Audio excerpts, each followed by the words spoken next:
Jera Malolo TV and Kinde Makare. Maindi and Chino Kuku mar Wach. Bikino Chileke Kinde Koran Oloo Mbaka. Gasaniri warango weche madhi kone kod kocha mago yuko mag siasa mochung' motegno e kind Jubilee Party NASA kaachiel kod IEBC mabene nyaka saniri NASA pod ramone kata nade to gidwaro mondo mi dwarogi ochop kare ka ok ochopi to yiero ok gidhi arwaki studio ero kamano Musogando amuso emyo oganda jego enduongan Steven Owoko ero kamano nya Steven Owoko kaka jakom mar independent lobby wachak kodi kwa penye ni to iparo ni siasa masane yuare kind Jubilee kod NASA kaachiel kod IEBC ka oganda ikore ne yiero mar tarik 26 nyalo wachina kaka nya winjo ka jatend NASA wuoyo migosi Raila Odinga kod point manyo wacho kata mosebedo ka giwacho cha kod demonstration manyo chakre cha ka ji okobed piny bugiye minimum compromising minimum magidwaro ka taneno ka yiero ok nyalo betie nikech demand magidwaro ka agin very genuine nikech IEBC gi Jubilee to ikren wan wadhi yiero to kwanyal dhi yiero ka system manomiyo yiero chane Supreme Court ong'ado emaponitie mano ok nyalre omiyo ka ji okobed piny to aneno ka yiero nyalo bedo maonge mineno ka dwaro duto ma NASA oketo e mesa gin dwaro ma gin magadieri onego be ni chopo gin magadieri tete onge kendo makinene moko nyalo bedo matek ni gidwaro kits manyien mano to nyalo miyo bedo tich matek ng'iewo kits manyien kendo bikel gi configure gi mano nyalo bedo tich matek lakini kiems kit mantie ka inyalo ket gi zero then gibedo configure twetia kodgi koro kuom magidwaro go mano kende maneno ka ok en realistic to wach moro marana isa mabi samaro IEBC onge kod saa weche kuko mag ballot papers magidwa nyalo grai print amago gen mibadhi nikech contract mar gingo mar higni ariyo that's okay to kopon my en special ma presidential candidates mar Iran to then manegi timo chane ntiem matata kao mamono gi ngama chielo there's no problem mano ok nyalo wacho nikech gin contract ni nyaka gin magi print no yo nikech mancha gi print kan koda problem koro mai nyalo mi ngama chielo to ka giramo ni nyaka gin magi gimi algurai then ti wach moro kanyo moko ng'eyo to UN ne wuoko ka giwacho ni ginyalo chiwo ballot papers wachni ni bana no ka opingi kod Jubilee okang mager nyalo iparo ni amomiyo kare ramo nitiere mondo mana me algurai ma olos papers aparo ni nyocha wasemiyo IEBC billion apar monego include printing ballot papers koro UNDP wacho ni gidwa print ballot papers okrat to ka gi print ballot papers to giwasiliana gnasan okay gidhi print gitaken South Africa kan Uingereza to ok ni gimkoro gikendo ni print gam gichulo algurai nikech algurai ka mantie case mar case algurai ne wan nyaka kotini koro ka gidwa miwa pesa ni sawa ok watamre lakini algurai kaka jonaso se wacho no giyiego pas wagol algurai mondo wadwa print gi kama chielo okane wach moro malicha kanyo nyaka algurai ema print to mokwongo nyocha wasemi gi pesa kidwa medgi sawa nikech budget mancha gi setero nyocha semi gi pesa koro seche ma UNDP print moko gi pesa ka itero kuri kata no bedo ne gidwaro 12 to mingi 10 mano romo oken ikruok manasa ne godo iparo ni chamare nikech ka usika iwacho ka indi kone kod koja kod Jubilee kata kiro wacho ni nenore ni NASA ok oikore ne yiero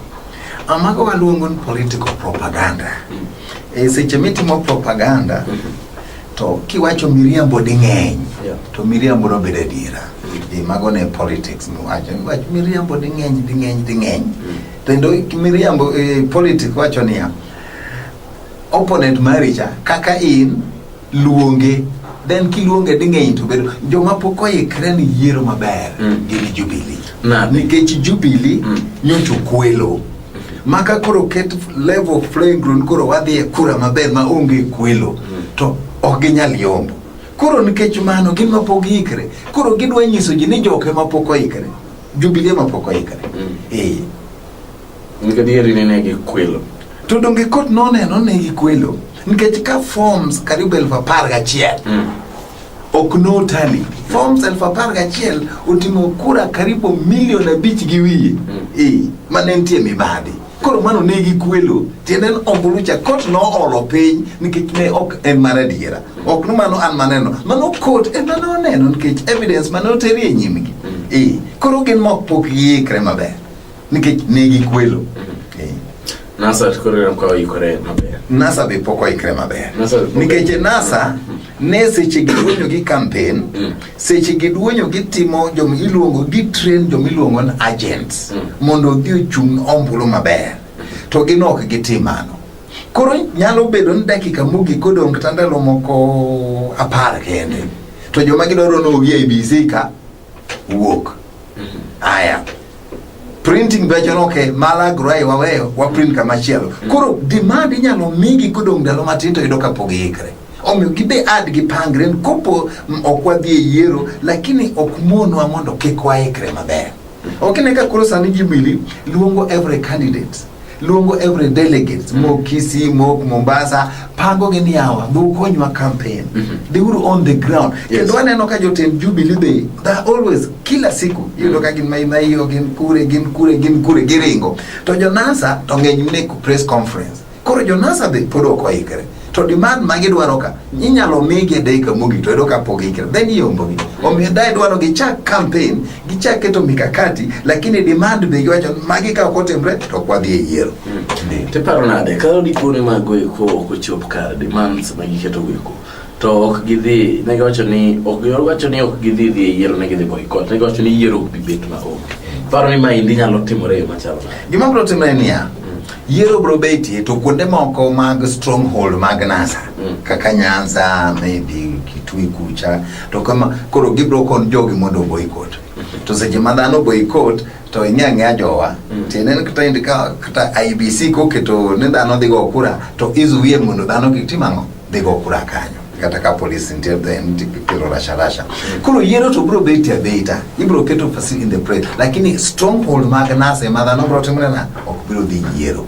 Koro mano kosetimre tikwano ombulu manindogo to then ilando jatelo to dhi ochamo muma mane manyalo timo to mano koro bro nyiso ne kare kana so manyiso ni kana so ko dhi yiero to oinyo gi malich gi ne johera mare kech jo Jubilee bro dhi to gocho kaito ichamo jatelo mag yiero mano bro timre mano koro gima bro timre niya kama no setimre emomiyo ka jogi pangre gidwa tero case kotini no kochuno ni judge mang'ongo ni CJ ema swear in the president ni judge nyalo yoyote nyalo dwa to tumre nade swear in koro kaji setimo mano to gidwaro judge yoyote imta kaka njo swear governors ka to dito chamo makren na state house kata en mna sagana kata mna kure to chako mana tich koro gimati mrania koro eka uchako gimiluongo constitutional crisis or keka uchako gimiluongo maandamano kaka notimre Zimbabwe cha Mungarai no tamre no boycott election then election notimre Mugabe olande no yombo koro nondosne Martin obedo prime minister mane gima nyalo tero kamano Steven obro dhi yo Martin kai to duogo wadhi chenro mar ariyo.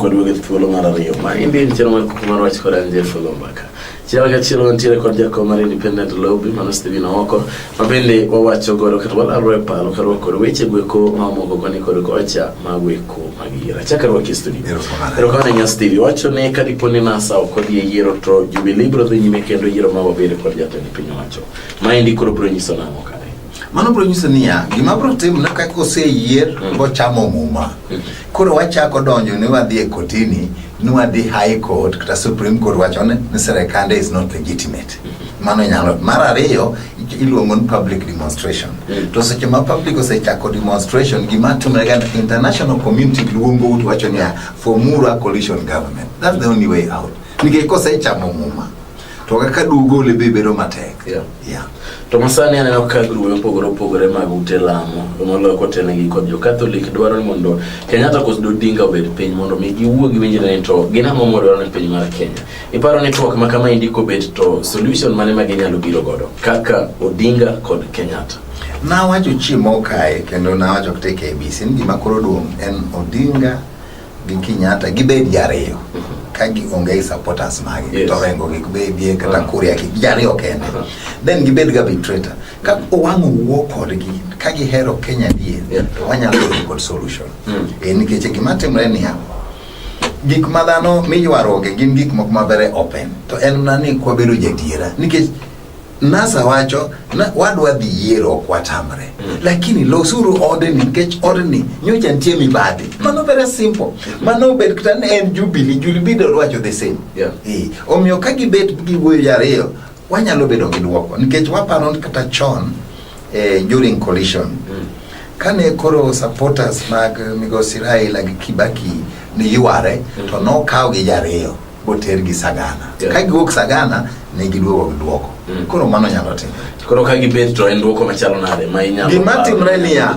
gibet gi thuon ok gibet gi hero imi gi pressure ngama miyo gi nyocha sendiko ni international community the superpowers akon gin giluong jogi nyocha nyin sendiko kaka jatend independent candidacy group koro seche miluongo jogi tiluongo gi thuon ok luongi ni gi hero iketo gi otikon these are the conditions maka utamre to agolo ute mano nyalre ka utamre Uhuru Kenyatta Raila wagolo ute wakao ngat machielo bedo caretaker then ogibedo threatened to give you mane ngik matemba mano manyiso ni koket gi Petro ni mondo mi gitika nyakla iketo gi piny mondo giwinjire yigi nikech gima timre Kenya en gama international community be investors mang'eny ema pes gin kae moloyo Kenya wegi koro seche ma Kenya kethre to East Africa tete nikech mega regional headquarter kendo African headquarter ndiye company moko ma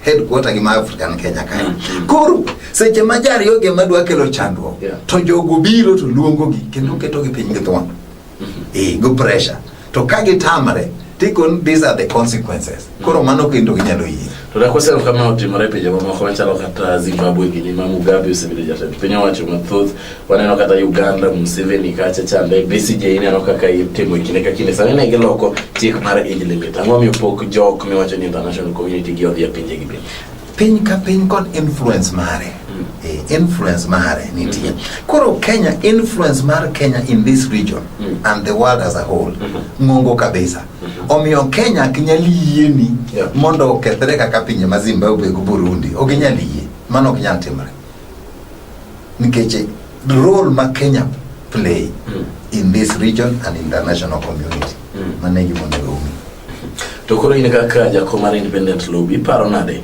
yero di bedo tarik 26 koso di bedo matek ka minimum iluongo ni minimum demands ka otimre to yero probeti to ka kotimgi to be nyalo support nasa kikwa kwanya di yero ka this yo bisibu minimum sinya ka onge to yero abende yen kikubebe mano kwanya di yero nikech mano koro eno yuma kendo ntugo kendo na chai mano achai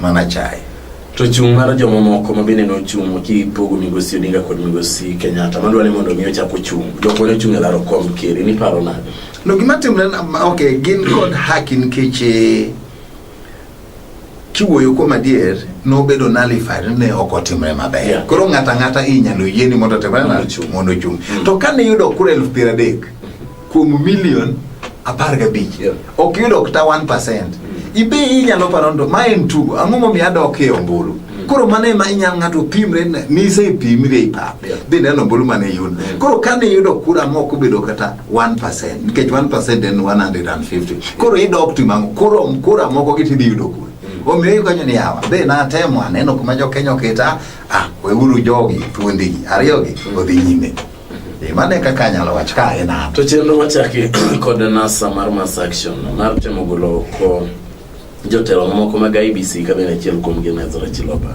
bende iparo ni obro achieve the intended purpose mar golo jogi to me seche mwako nkoro wa target Chiloba to NASA reduce themselves to activism. Nikech Chiloba is a very small person. Gijoma giwacho ka. Ne gisendi ko barua to giwacho wawacho niya. Ka these ones are not met, there will be no election, or we are not going to participate to campaign. They stick to that. To kagi reduce themselves to activism, the estini gidwa golo Chiloba. To koro obedo gimachan magigo personality issues, personal issues. Nikech be nyalo timrenia ka an Chiloba ga IBC tabeti office. Kata serikal kore to gidhi to gido ka Chiloba ni office. To gi drag gi to giwito gi endara to gidonje mtaka gidhi. Igole iticho kigole. So what does that mean? This demand Chiloba must go, Chiloba must go. Chiloba na can go. To say Chiloba be system cha otiminadi. Couple and intact. It will still just rig you. This is our stand, and they stick to that. Maka kotimre to kwa di yero. Then after that, Kajogyo insist. Kataka kuru yero nyaka binyime. Eka gicha commerce action. It is too early and misdirected. And one go to putari pirario. Cap demand magwa is not met. Then kura gichako no election. Gichako moko match. Then people would have seen surely these people are genuine. They gave them time. We declare our shit. We engaged with you. Maktaka ibisi olungo kitogede area. This is our terms. We have tried. Kendo watemondi. Koro jogi otamre. Koro kara language magiwinjo en manama. Rokabara inya kuwa tieko nyiswaneto jo independent candidates neo di nyimdo kabel nangiro ni mondo ginibindo megi nominations Lords code IEBC. Kama Indian Parliament mana wito called Justice John Mativo. Inya wacho na kakaja koma. Gimano timre ni ne watero list majo manone go be nominated. To list gemane wadhi kotini. To then jomoko seche mwaji panga opportunists to giringo gidhi kotini without evidence and without facts. Nikech wane wasel also our case between the lawyer. Koro seche mane gitero mago to kaka ne wanyalo dhi with our facts not up. Nikech individual emodhi. Koro kane gidhi they aborted what we call justice and rights. Koro mane makosa manobe nikech in Kenya ka dhano dwaro telo kata jomako ngata dwaro intel. Koro opportunity jonto can I raise that issue? Bwachako choko pesa maro dhi kotini. To ngato ko winyo enose ringo dhi kotini to ongo evidence.